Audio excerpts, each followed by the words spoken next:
Y el texto dice que Moisés fue pastoreando las ovejas de su suegro por el desierto hasta llegar al Horeb, que era la montaña de Dios, y una vez allí tiene una experiencia honda y determinante, que a mí me gustaría leerla de la misma Biblia, ¿no? Llegó hasta el Horeb, la montaña de Dios. Allí se le apareció el ángel de Yahvé en una llama de fuego en medio de una zarza. Moisés vio que la zarza ardía, pero que no se consumía. Pensó pues, Moisés pensó, bueno, voy a acercarme para ver este extraño caso, porque ¿por qué es que no se consume la zarza? Cuando Yahvé vio que Moisés se acercaba para mirar, lo llamó de entre medio de la zarza. Moisés, Moisés.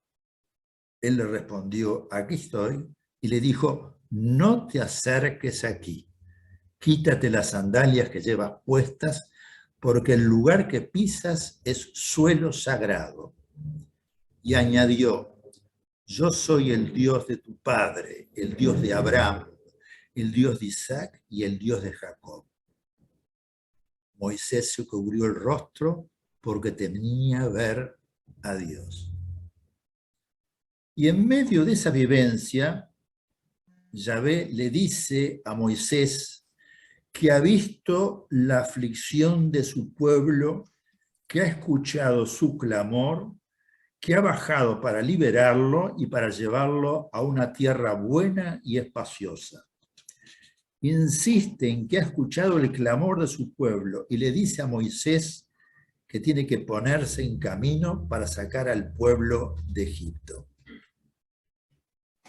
El texto afirma que Yahvé ha bajado para liberar a su pueblo, aunque manda a Moisés para que le lleve a cabo tal misión. Esto ya nos indica algo importante a tener en cuenta. Dios actúa en la historia a través de sus hijos y lo hace enviándolos y animándolos y sosteniéndolos. Ahora bien, el núcleo importante de esa historia se encuentra justamente en la experiencia de la zarza ardiendo que no se consume. Es un texto muy rico simbólicamente y me gustaría verlo con un poquitito de detención. El hecho de que Moisés vaya más allá del desierto para llegar al Horeb, la montaña de Dios para los hebreos, no es casualidad ni un detalle menor.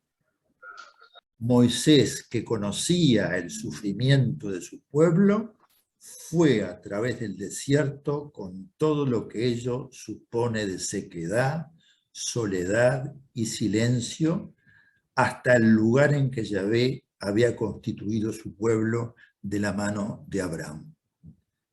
Moisés se puso en camino hasta el lugar más significativo para el pueblo judío de aquel entonces. Fue a ese lugar cargando con el dolor y la humillación de su gente a sus espaldas. Aquel deseo fuerte, poco explicitado, que se había dejado ver cuando salvó al hebreo del maltrato del egipcio, y cuando intentó poner paz entre los dos de sus hermanos hebreos, no había muerto.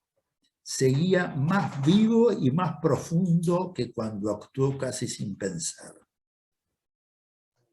Bien podemos entender a la zarza que arde y no se consume como representando esos deseos más profundos de Moisés que también ardían y no se consumían. En efecto, desde muy joven ya se expresaron aquellos deseos de liberar al pueblo de la opresión, así como de formar un pueblo de hermanos. Estos deseos no emergieron como hongo después de la lluvia. Muy por el contrario, hunden sus raíces en la vida y el sufrimiento de su pueblo. Moisés pudo entender que aquellos deseos que ardían y no se consumían en su corazón eran una señal importante del cielo. Y en el seno de la experiencia que tuvo en el monte Horeb, pudo reconocer al mismo Yahvé que le enviaba a liberar a sus hermanos.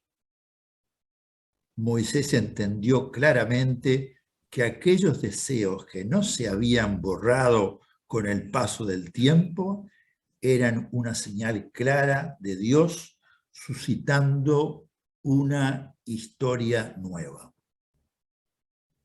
Los deseos, cuando son centrífugos, es decir, no egoístas, llevan la marca divina porque nos descentran y nos impulsan a construir historias de fraternidad.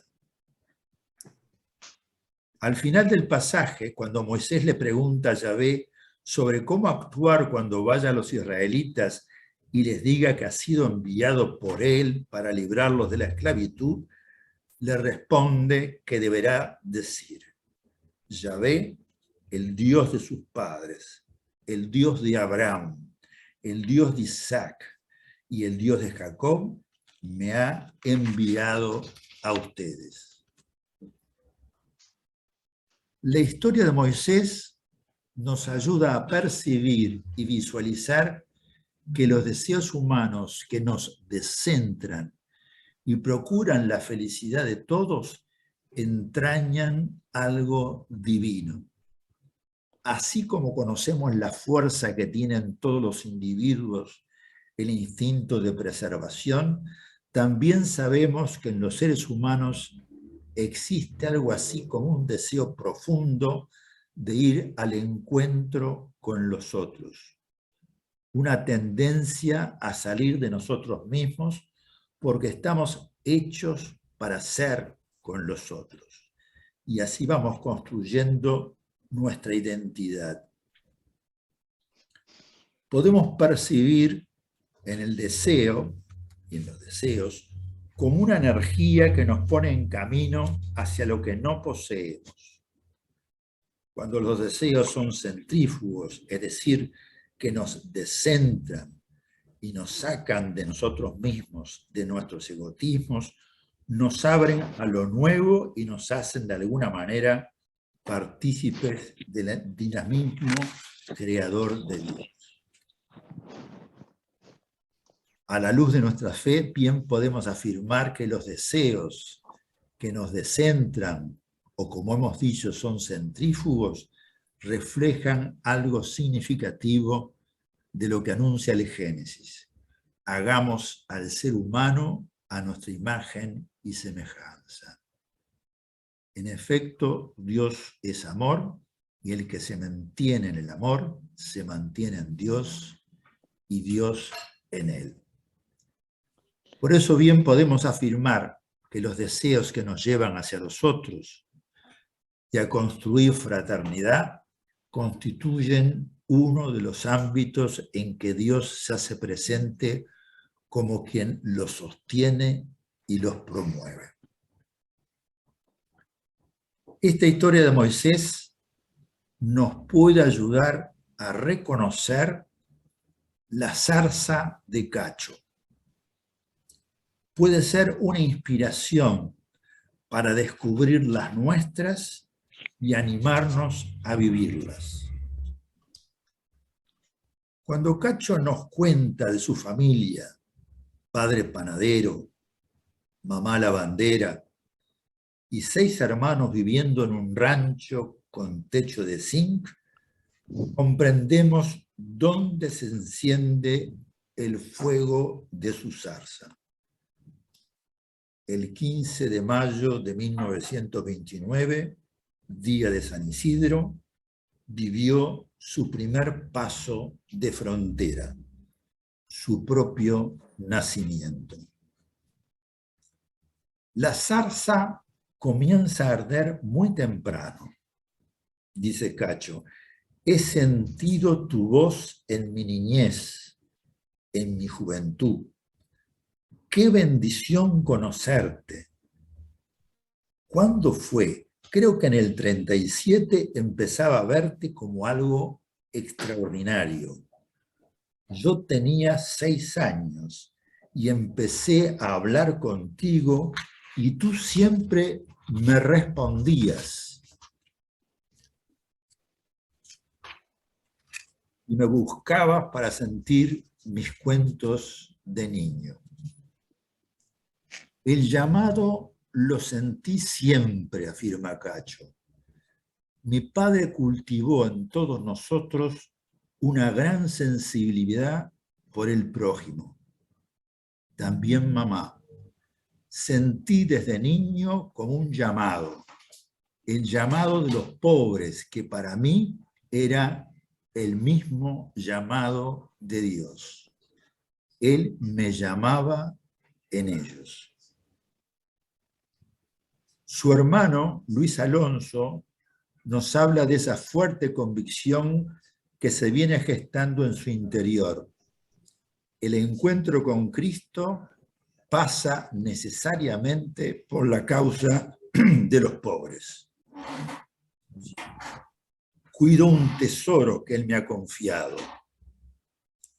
Más adelante dirá que la decisión de vivir entre los pobres es lo que había soñado cuando era adolescente leyendo La vida de Don Bosco. Hay que tener en cuenta también el contexto eclesial en que vivió Cacho.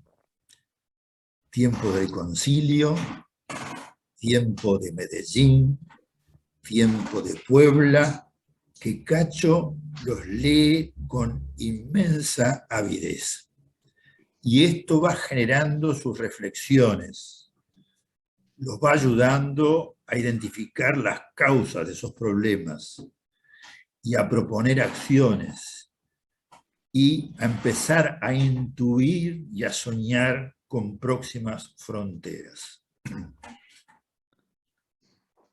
Hay un nuevo paso de frontera para Cacho, que es una invitación que le hace Mendiará, el obispo de Salto, que estaba en aquel momento en el exilio, que era asumir la pastoral juvenil de Paysandú. Cacho disfruta el trabajo en la pastoral juvenil, pero sabe en su interior que es hora de seguir el viaje. Hay una sed en su interior con esta propuesta que no se calma. Y por eso con 2 compañeros salesianos, Carcabelos y Landa, elaboran una propuesta de inserción en un barrio marginal. Ven la oportunidad de hacerlo en la diócesis de Salto y luego en Rivera, un lugar llamado Pueblo Nuevo. Pero finalmente se produce el derrumbe de un sueño en un diálogo difícil con la congregación salesiana. Y viene otro cruce de frontera muy doloroso en una decisión difícil, que es dejar la congregación porque se sentían salesianos de alma y habían sido entrenados en la opción de Don Bosco, los más pobres.